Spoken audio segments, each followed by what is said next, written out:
I was the holdout when it came to exploring fostering.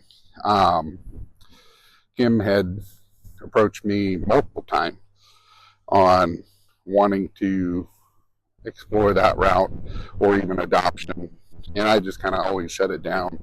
And if I'm being honest, um, I was just at a point to where I just told her, look, I know I probably shouldn't say this out loud, but I was like, I don't think I could love another child like I love my own. And it was from a place of honesty. I really didn't think I could.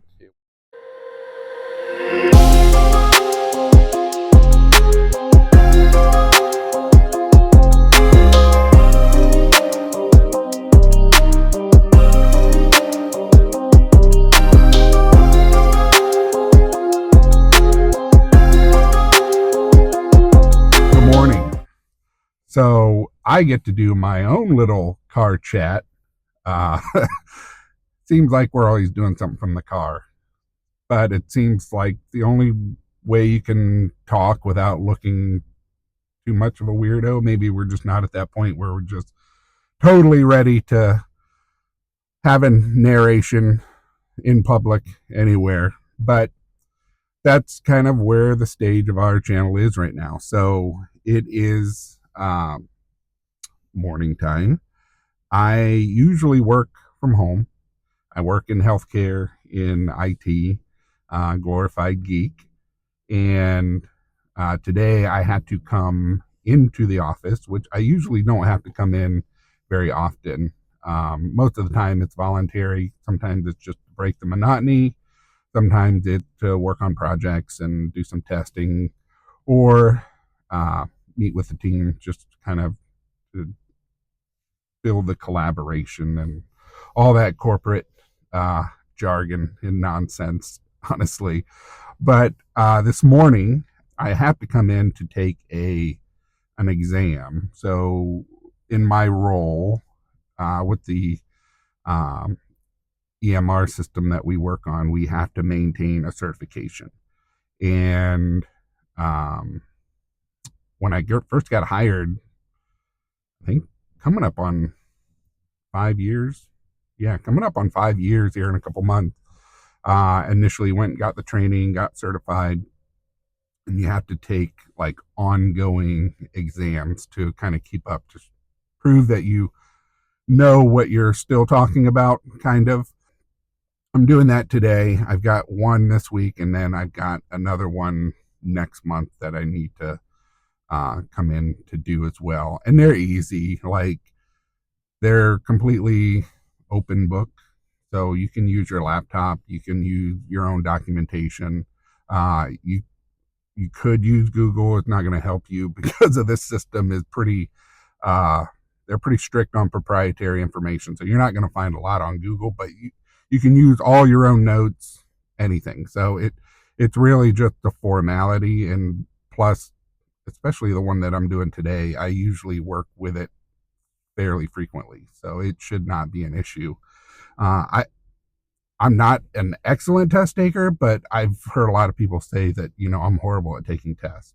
Luckily, I'm not in that category, and I don't know why, because it seems lately retaining information is a lot different, a lot more difficult. But doing that today, so I'll kind of take you along with me to kind of give you some a pseudo tour of our building. And the drive down here wasn't bad.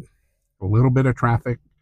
That's always the worst part, coming in and out. I think usually when I'm leaving to go back home and I hit traffic, which is maybe 70% of the time, I then realize why I don't come here very often, because it's just not worth the hassle unless you leave like early enough. Like if you dip out really fast, way before the typical quitting time of like 4:30, 5 o'clock, you got a good chance of getting out, barring any accident or anything on the road. So I'm going in, take an exam, wish me luck, and then I got a couple meetings I need to do, and then I'm meeting one of our team members for lunch. Him and I, he's kind of the person who trained me. He's kind of like my mentor. He taught me everything I know in terms of what I do here at this hospital. So it'll be good. And we always talk about food, so it's always good to meet up. And he knows every food spot in the area, so I always default to him. So we're going to do that, and then right from lunch, I'm going to go right back home. I'm not coming back to the office because I'm not going to want to deal with traffic again. So wish me luck. I will see you after sometime this afternoon. And I do want to talk about one thing. I know our channel is centered around, family, fostering, adopting. And I just wanted to share some thoughts with, from my perspective, on our fostering journey with our little guy. So, God has done an amazing work in my heart to even be at the point to where we foster. So, and I thank him and give him all the glory, because I would have missed out on a lot of blessings with him and with the others that have come through our house. So stay tuned. I'll be talking about that afterwards. I don't know if it'll be after the exam. We'll have to see what kind of meetings I have. So thank you guys. I'll talk with you soon.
Everyone.